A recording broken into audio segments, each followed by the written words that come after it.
Ezkutatu gaitezen etxe horretzak suta.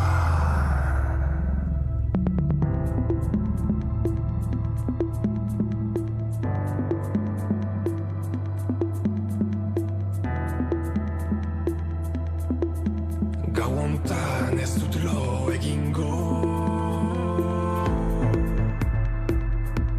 inorez izan gu izateko. Gau hontan ez dut lo egingo. Barkatu, alde zarra? Bai, giga ezkerrera, gero giga eskubira. Entzuten gigazu? Imagigatzen, gigaragarria da. Ligatu zaitez nitaz. Giga eskerrera. Oraindik ez dakizu, zatoz Euskaltelera zuntz, mugikor eta telebistarekin eta eskuratu beste linea bat giga mugagabeekin doan.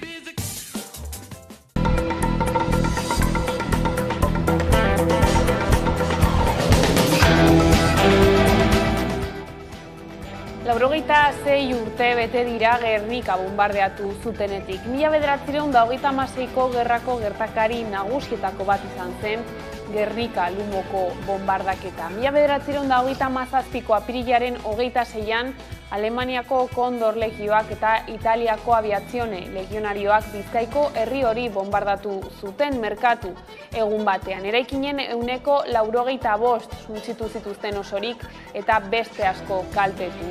Iaz, bidali zuen lehenengo ordezkaria Espainiako gobernuak eta lehenengoz ere gaitzetsi egin zuen bombardaketa. Aurten, Feliz Bolaños Espainiako presidentetzarako eta Memoria Demokratikorako ministroa joan da oroimen ekitaldietara.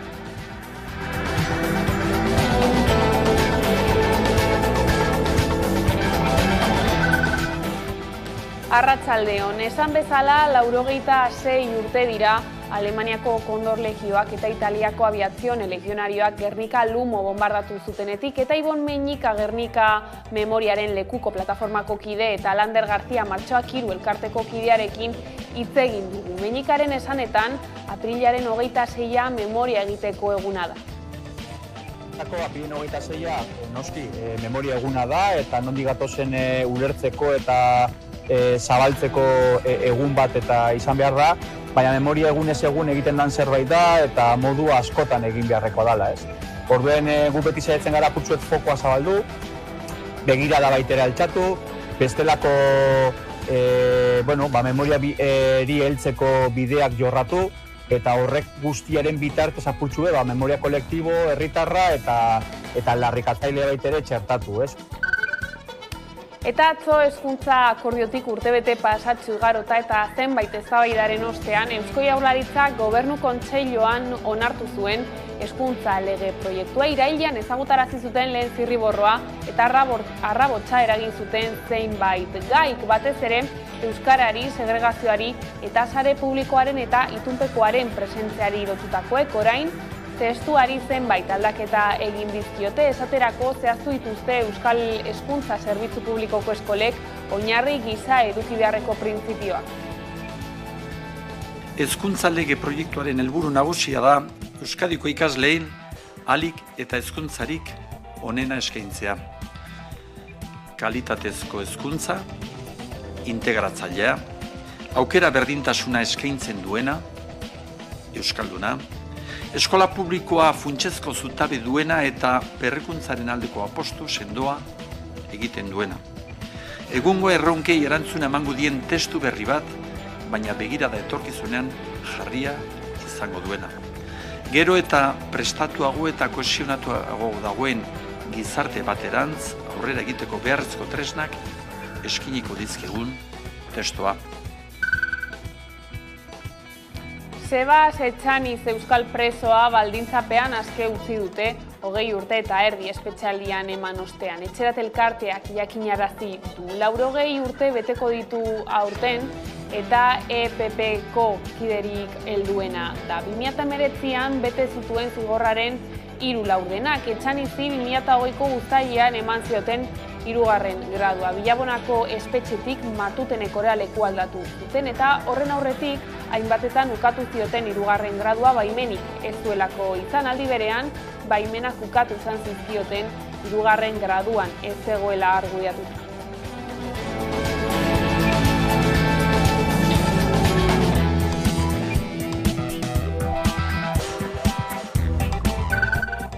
Azaroan Espainian hitzarmen berri bat erregistratu zen. Sukaldaritza modernoko markak izenekoa eta patronalak jatetxe kate handietan eta haien frankizietan aplikatu nahi du ostalaritzako hitzarmenaren ordez. Horrek beste murrizketa batzuen artean 40% inguruko soldata murrizketa dakar. Hori salatzeko protestak egin dituzte gaur hegoaldeko hiriburuetan. Eskatzen duguna da, hemen lan egiten badozu, hemengo lan baldintzak aplikatzea, hori da Bizkaiko hitzarmena aplikatzea, eta ez estatu mailako hitzarmen bat sinatuta komisione sujete eta fetikorekin. Ulertzen dugu patronala gure dauena da, egin da, hemengo langileen lan baldintzak prekarizatu alba da gehiago, elak da zigak, hitzarmen hori inpugnatu egin dugu, gaur dekogu epaiketa, audientzia nazionalean, eta lau herrialdetan, Euskal Herriko lau herrialdetan, kontzentra bat egin dugu. Orduan gure dugune da, hemengo langileen lan baldintzak bermatzea. EITB Kiurretan zuen egoitzan Osakidetzarako biltegi zentralizatu bat martxan jartzeko eta esku pribatuetan uzteko egitasmoa bertan behera uzteko eskatu dioelak Lakuako gobernuari. Sindikatu honek azaldu duenez, duela 20 egun eskaz jaso zuten 2026tik aurrera martxan egongo den egitasmo horren berri. Salatu dute, ohi bezala Osakidetza erabateko opakotasunez ari dela proiektu hori garatzen eta gaur egun arte ez duela horri buruzko informaziorik igorri.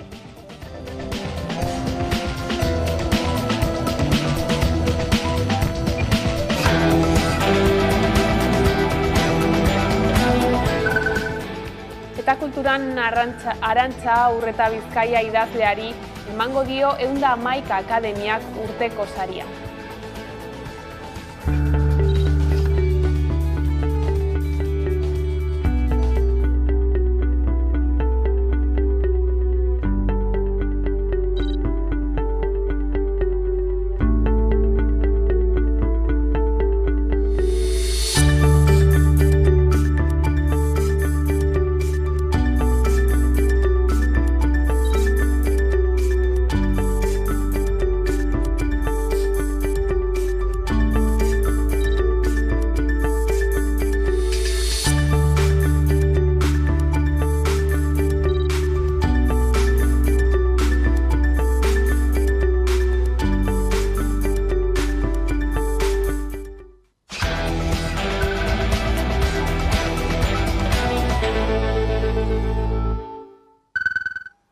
Ongietorriak arratsaldean gaur albistegira. Gaurkoan Gernikako bonbardaketaren 86. urteurrena izpide, ordezkari politikoen adierazpen Gernikako bonbardaketaren urtemugaren inguruko egitarau zabala egiten ari dira.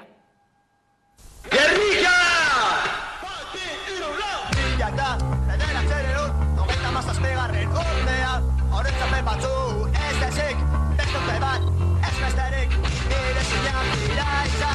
Izan arren, zaurituak, berez aioterik dekolun, gogora esan, aldarte moskun, Gernikalean, bonbaketatua, aritzarrak, zotek dirau, daiz eta usteltzen egon, gaur batol batzuen ikusi, Gernika, Gernika, Gernika, Gernika, geure buruanek, lantzara, zinamako gerrak, eta gona, ingresak palestinak, zortu zuten, buka, ezin ez gogura, gaur dakizan bunkarian, Dios bomba Palestina regain, gaur dakizan bunkarian, Dios bomba Palestina regain.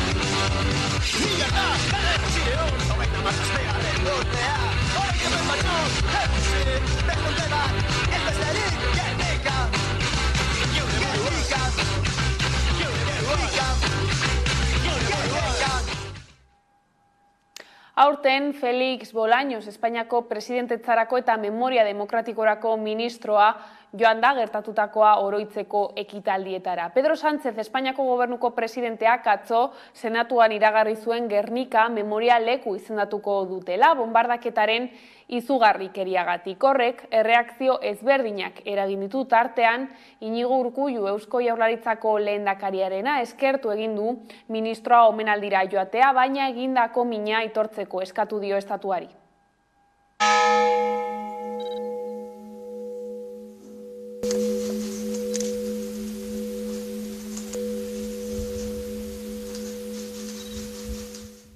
Urrats positiboa da, zalantzarik gabe. Baina, arraroa zirudien, 8 hamarkada baino gehiago eta 55 urte baino gehiago behar izatea demokraziaren garaian lehen urrats hori emateko. Populazio zibilaren aurkako eraso horiek ez ziren inoiz ere gertatu behar, eta estatu demokratiko bati dagokio eta bere gain hartu behar du errekonozimendu hori.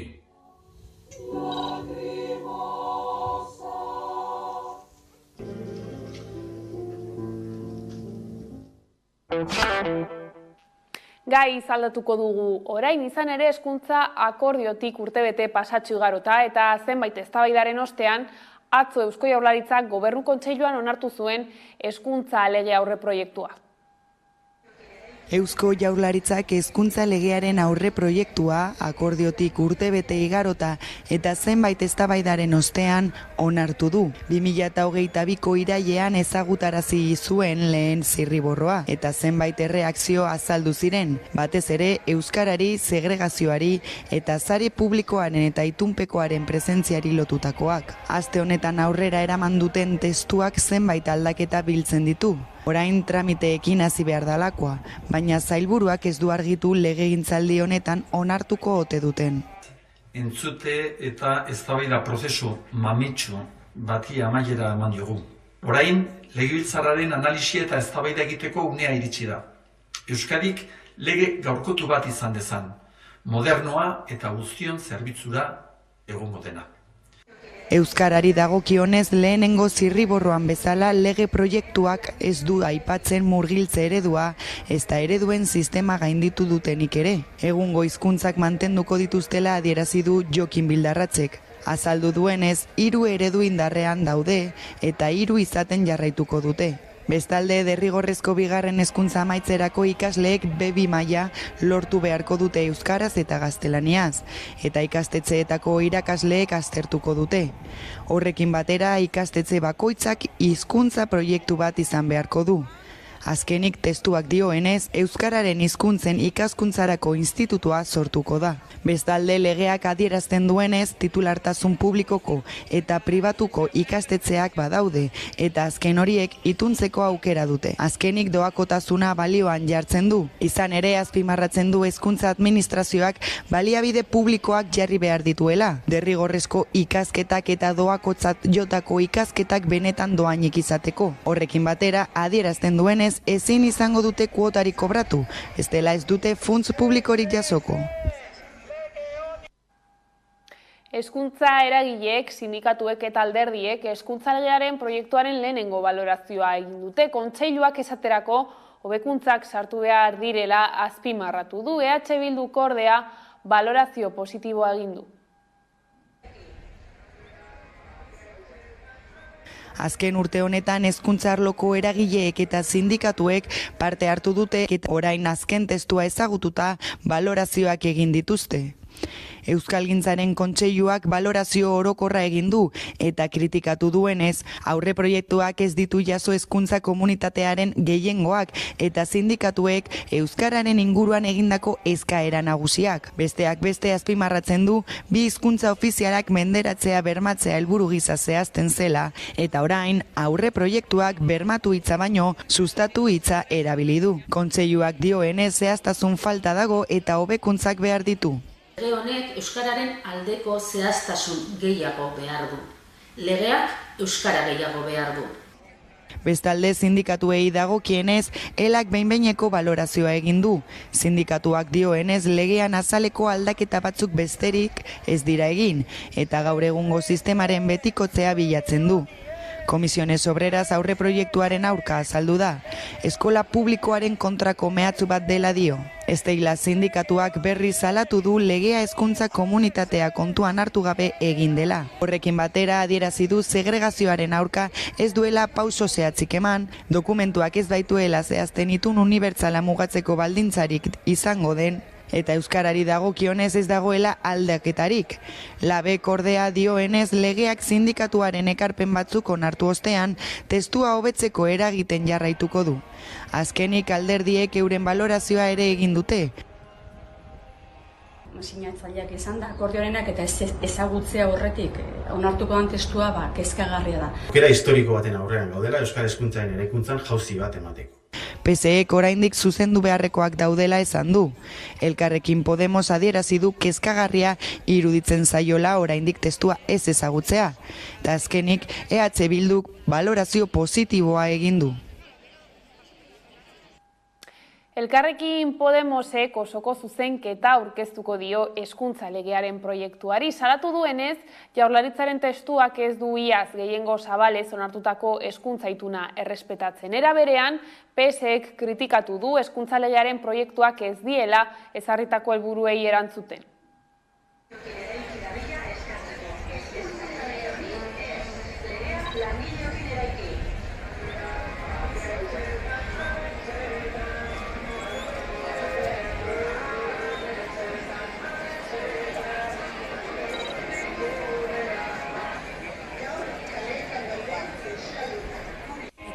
Erantzunkizunagatik baita ere esan behar dugu osoko zuzenketa bat aurkeztuko dugula lege honen aurrean. Eskatzen diogu gobernuari berriz ere lan egitea. Gobernuak erantzunkizuna dauka ona ekartzeko behardan moduko fundamentuzko lege proiektu bat. Hitzarmena errespetatuko duen proiektu bat. Eta proiektuak honek ez du hitzarmena errespetatzen, ez da fundamentuzko testu bat, eta ezin dio parlamentuari eman horrelako ondatuta eta oinarriak ustelduta dauzkan testu batean.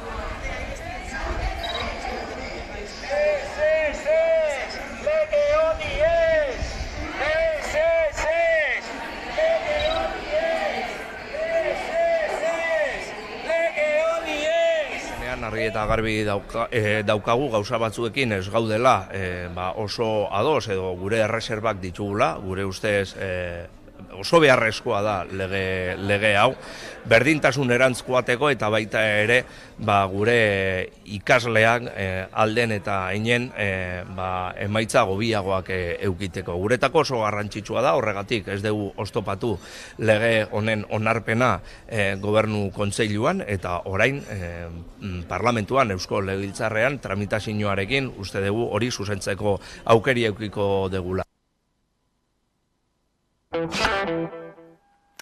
Eta gai aldatuta maiatzaren lehena langileak kolpatzen dituen egiturazko krisi betean helduko da. Izan ere, beharginen bizi kalitatea okertzen ari den bitartean kapitalak irabaziak metatzen jarraitzen dituela salatu dute sindikatuek.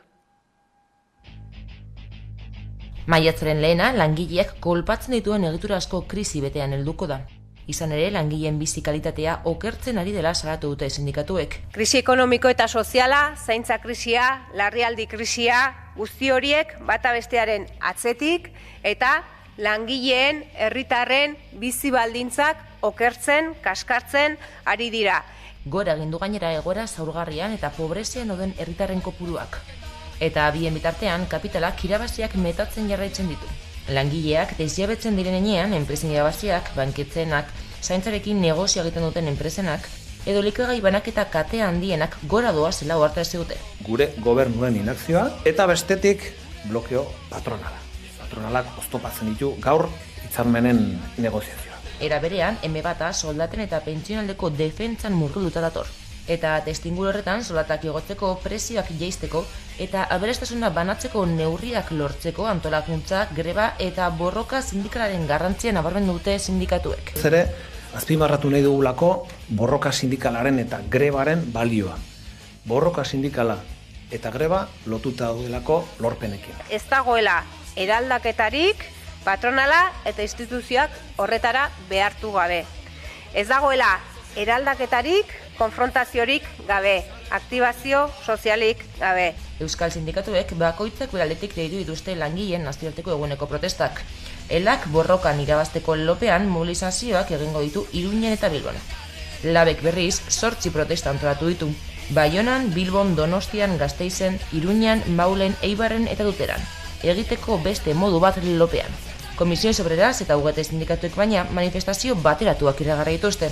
Eta soldatak igo presioak jaitsi irabaziak banatu goiburupean kaleraterako dira Iruña, Bilbo, Donosti eta Gasteizen. Bestalde, zeretek arrazi ugari ditugu lelopean protestak antolatu ditu Bilbo, Barakaldo, Donostia, Iruña eta Gasteizen. Bada maiatzaren lehenean, kaleak betetzeko deia gendote aldaketa baten behar aldarrikatzeko eta egoeren erantzule diren patronal eta gobernuei seinalatzeko.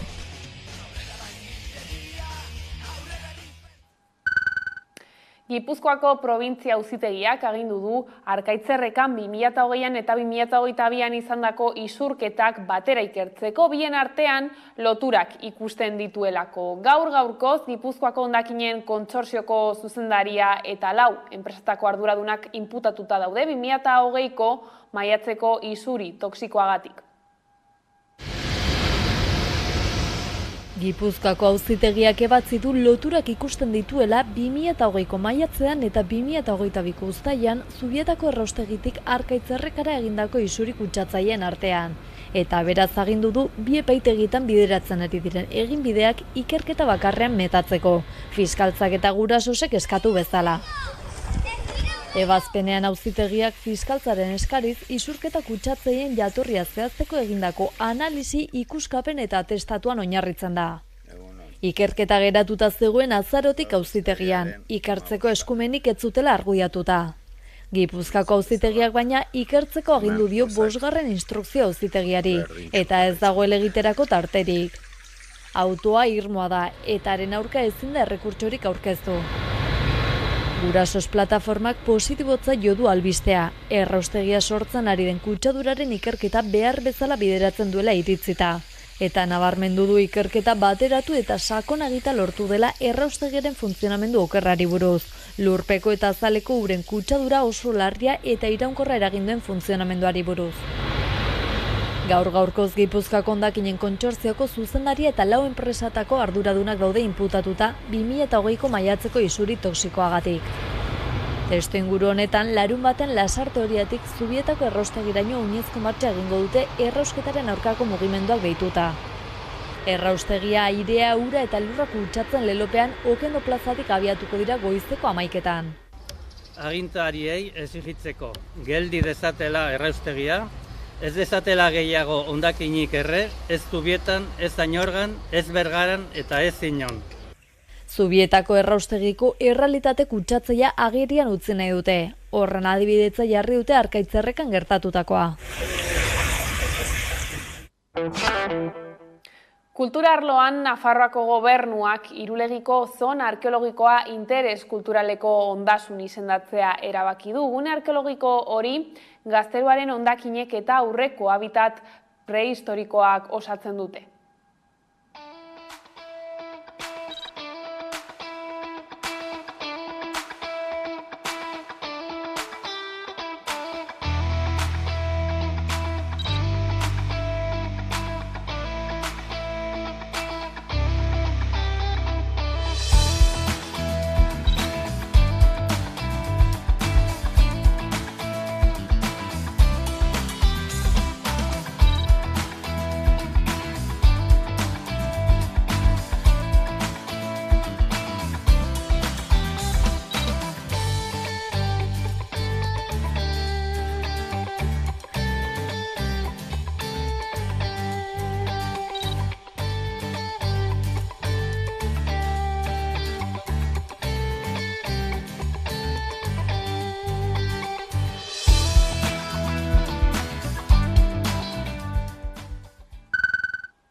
Eta Araban apirilaren 27an San Prudentzio egunaren bezperan danborrada da protagonista. Arabako danborradak provintzia plaza urtero girotzen du, danborrak, maioretak eta kantinerak biltzen dira egun berezi horretan ere. Apirilaren 28an berriz, Armentiako erromeria da gastronomia nagusi egun horretan eta batez ere barraskiloak.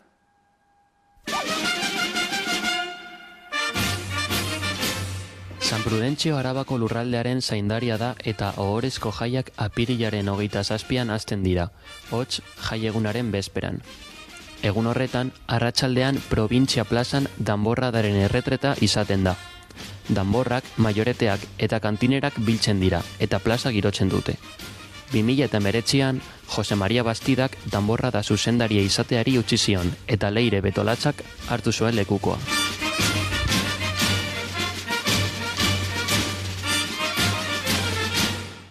Bueno, pues ez beteta, ez? Berri hori izan zen niretzat, alaitasun betetaz sentitu nintzen, eta emakumea izateari, nin beti esaten dut naturala hartu nuela, ez?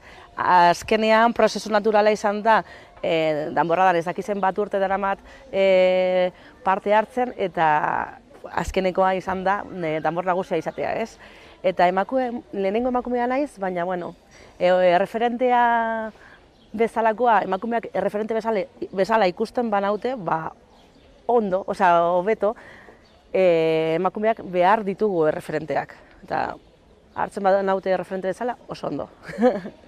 Bueno, ni hasi nintzen, danborrada txikikoen, eta nire aitak elkarte batean zegoen, nire aitona baita, eta esan zidaten, nahi alduzu parte hartu danborrada, eta hasi nintzen horrela, Apirilaren 28an berriz, erromeria egiten da Armentiako zelaietan. Jai giroa maiatzaren batera arte luzatzen da. Egun horretan, estibalizko santutegira igotzen da. Santutegian patata tortilla lehiaketa, Euskal Herriko kirolak eta urrezkoa eta dantza txapelketak antolatzen dira. Danborrada hunkigarria izan zen, ez? Azkenean, emozioz beteriko eguna izan zen, berriro aurpegiak ikustea, beste jendearekin topagunea izan zen, ez? Ez dakit, azkenean 2 urte pasa ziren, entzegurik gabe, hemen plazan egon gabe, jo gabe, abestiak entzun gabe, izan zen hunkigarria. Bueno, 250 pertsona edo ateratzen gara danborradan, gutxi gora bera, Baina maite dugunok San Prudentzio jaia, Armentiako erromeria edo danborrada, da gure data seinalatua, ez? Garrantzitsuena. Bizitzen dugu, urtero gure jaia San Prudentzio bizitzeko, ez? Eta horrela iritsi gara albistegiaren bukaerara. Gaurkoan Jon Rementeriaren Gernika bizirik kantuarekin agurtuko zaituztegu, gustatuko zaizuelakoan besterik ez gure aldetik. Hoiek izan dira arratsaldeak gurean gaur utzi dituena. Gogoratu guztiak eta gehiago nahi duzuen aldiro 11 puntu eusatarian daudela eskuragarri. Gero arte. Erbesteratutako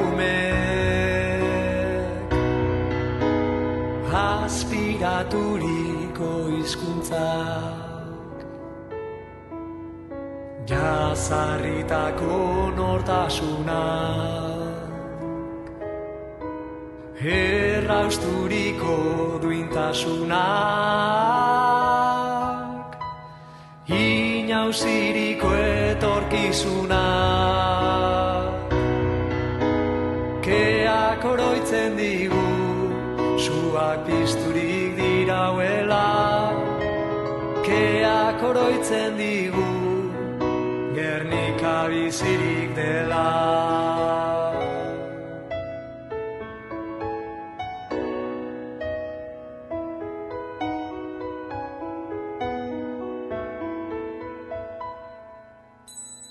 Berreraikitako bizitzek,